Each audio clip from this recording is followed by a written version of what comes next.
केंद्रीय गृहमंत्री अमित शहा शिर्डी दौऱ्यावर आज घेणार साईबाबांचं दर्शन। अहिल्यानगरमधल्या विविध विकास कामांचं करणार उद्घाटन। अमित शहा आणि मुख्यमंत्र्यांमध्ये काल बंद दाराआड चर्चा। शिर्डीतील हॉटेल सन अँड सँडमध्ये दोघांमध्ये पाऊण तास चर्चा। राज्यातली अतिवृष्टी नुकसानग्रस्त भाग याच्याविषयी घेतला आढावा। अजित पवार एकनाथ शिंदे देखील बैठकीला हजर। बाळासाहेब ठाकरेंच्या पार्थिवासंदर्भात रामदास कदमांनी केलेले आरोप खोटे। रामदास कदमांनी माफी मागावी नाहीतर कोर्टात खेचणार, अनिल परबांचा इशारा।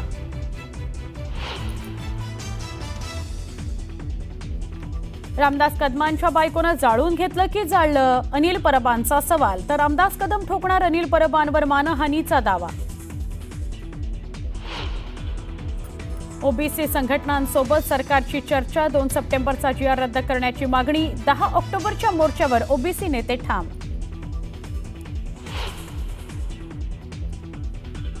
GR रद्द होऊ शकत नाही, ओबीसी नेत्यांच्या मागणीवर मनोज जरांगे संतापले। ओबीसी नेते राजकारण करत असल्याची टीका। धाराशिवच्या कळंब तालुक्यातील खामसवाडी गावाला पावसानं झोडपलं। अनेकांच्या शेतात शेतशिवारात पाणी शिरलं। पाणी साचल्याने परिसरातले रस्ते सुद्धा वाहतुकीकरता बंद।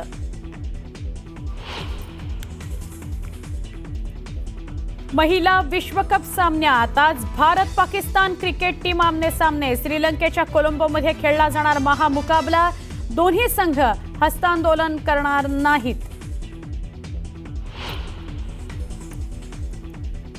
युक्रेनमध्ये ट्रेनवर रशियाकडून मोठा ड्रोन हल्ला। रशियन सैन्यानं ड्रोनच्या माध्यमातून प्रवासी रेल्वेवर साधला निशाणा। हल्ल्यात 30 लोकांचा मृत्यू। युक्रेनच्या राष्ट्रपतींनी हल्ल्याला दहशतवादी हल्ला म्हणून संबोधले।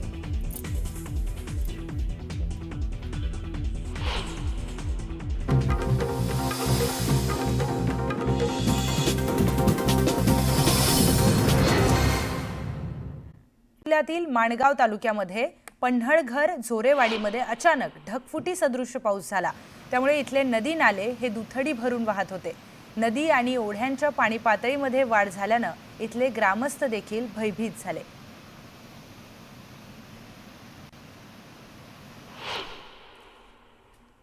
धाराशिव जिल्ह्यातील भूम आणि कळंब वाशी तालुका त्याचबरोबर आजूबाजूच्या परिसराला पावसानं झोडपलं। कळंब तालुक्यात पडलेल्या मुसळधार पावसामुळे रस्त्यावर पाणी साचलं होतं। भूम तालुक्यामध्ये गावातल्या रस्त्यांवर पाणी आलं होतं। या मुसळधार पावसामुळे शेतीला फटका बसलाय।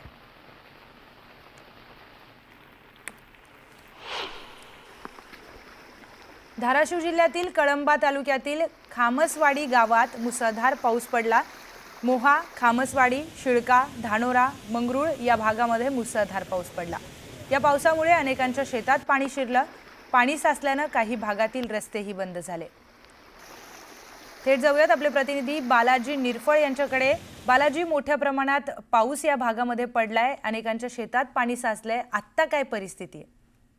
प्रियंका, रात्री 11 वाजल्यापासून जो आहे तो पाऊस बरसत आहे। भूम तालुक्याचा काही भाग तर वाशी आणि कळंब तालुका परिसर आहे, त्यातले धाराशिव तालुका परिसरी या परिसरात जोरदार पाऊस पडतो। या प्रामुख्याने जर बघितलं पाहिजे, या पाऊस जो आहे तो कळंब तालुक्यात मोठ्या प्रमाणात बरसला असून खामसवाडी असेल, मोहा असेल किंवा मंगरुळ असेल या परिसरात जे आहे ते ढगफुटी सदृश्य पाऊस झाला असून रस्त्यावरती पाणी आहे। काही शेतकऱ्यांच्या शेतात पाणी गेले असल्यानं वाहतुकीसाठी रस्ते बंद करण्यात आलेले आहेत। तर सकाळी दुधाची किंवा पालेभाजीची वाहक करणारे जे शेतकरी आहेत त्यांना देखील आवाहन करण्यात आलेलं आहे की या रस्त्यावरून तुम्ही आपला जीव धोक्यात घालू नये, गाड्या घालू नये, अशी परिस्थिती आहे। तेरणा नदीचं पात्र हे मोठ्या प्रमाणात पूर आल्यासारखी परिस्थिती तेरणा नदीला आहे।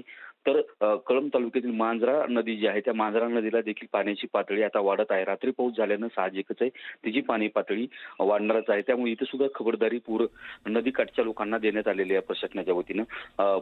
एक बघितलं प्रियंका तर या अगोदर भूम परांडा तालुका परिसरात जोरदार पाऊस झाला होता। पाऊस थांबून 8 दिवसाचा कालावधी जवळपास लोटलाय। मात्र पुन्हा रात्री जो आहे तो मध्यरात्रीपासून हा पाऊस जोरदार पद्धतीने बरसला। त्यामुळे या पावसाचं नुकसान कळंब तालुका परिसरात मोठ्या प्रमाणात आता दिसते। जशी जशी माहिती येते तर कळंब तालुका परिसरात मोठ्या प्रमाणात पाऊस निश्चितच बालाजी, कळंब तालुक्यामध्ये मोठ्या प्रमाणात पाऊस झालाय। किती मोठ्या प्रमाणात नुकसान झालं असेल याचा अंदाज या दृश्यातून लावता येतोय। धन्यवाद आपण दिलेल्या माहितीसाठी। पुन्हा पाहूयात बातमी 36 जिल्ह्यांची। केंद्रीय गृहमंत्री अमित शहा अहिल्यानगरच्या दौऱ्यावर आहेत। आज अमित शहा शिर्डीमध्ये मुक्कामी असून उद्या साईबाबांच्या दर्शनानंतर अहिल्यानगरमधील विविध विकास कामांचं अमित शहा यांच्या हस्ते उद्घाटन होणार आहे। आज मुख्यमंत्रीही त्यांच्या सोबत असून नुकसानग्रस्तांच्या मदतीबाबत काही चर्चा होते का हे पाहणं महत्त्वाचं आहे। नवी मुंबई विमानतळाचं उद्घाटन 8 ऑक्टोबरला होणार आहे। पंतप्रधान मोदींच्या हस्ते विमानतळाचं उद्घाटन करण्यात येईल। चोपडा कृषी उत्पन्न बाजार समितीसारखं प्रत्येक मार्केट कमिटीनं काम करावं असं मत मंत्री गुलाबराव पाटील यांनी व्यक्त केलं। शॉपिंग कॉम्प्लेक्स हॉलसह विविध विकास कामांचं भूमिपूजन गुलाबराव पाटलांच्या हस्ते पार पडलं। यावेळी ते बोलत होते। धाराशिवमध्ये आमदार राणा पाटलांच्या कार्यक्रमामध्ये गोंधळ झालाय। काही महिलांनी कार्यक्रमाला विरोध केल्यानंतर आमदार राणा पाटील कार्यक्रम सोडून निघून गेले। भिवंडीच्या पिंपलासमध्ये संत समितीच्या अधिवेशनाचं आयोजन करण्यात आलं होतं। या अधिवेशनामध्ये 127 संप्रदायातील शेकडो साधू संत सहभागी झाले होते। शिवरूपानंद महाराजांनी या अधिवेशनाचं आयोजन केलं। पुढच्या वर्षी राज्यात मेगा सरकारी नोकर भरती अत्यंत पारदर्शक आणि गतिशील पद्धतीने करण्यात येईल अशी घोषणा मुख्यमंत्री देवेंद्र फडणवीस यांनी केली। 10,309 जणांना नोकरीची प्रमाणपत्र देण्याच्या कार्यक्रमाच्या वेळी ते बोलत होते। दिवाळीच्या तोंडावरच महावितरणाने वीज दरवाढ जाहीर करून ग्राहकांना महागाईचा झटका दिलाय। ऑक्टोबरच्या बिलामध्ये प्रति युनिट 35 ते 95 पैशांपर्यंत वाढ करण्यात आली आहे।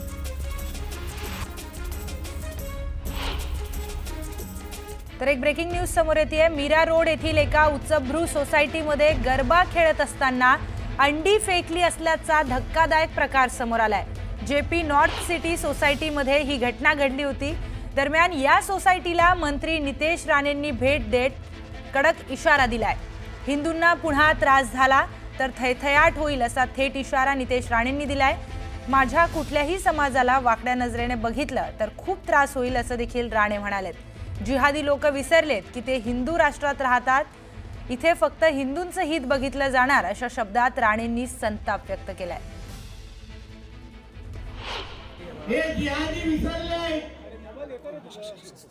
की जिथे ते राहतात, जिथे आपली सोसायटी आहे ते हिंदू राष्ट्र आहे, हिंदू राष्ट्र। आणि या हिंदू राष्ट्रामध्ये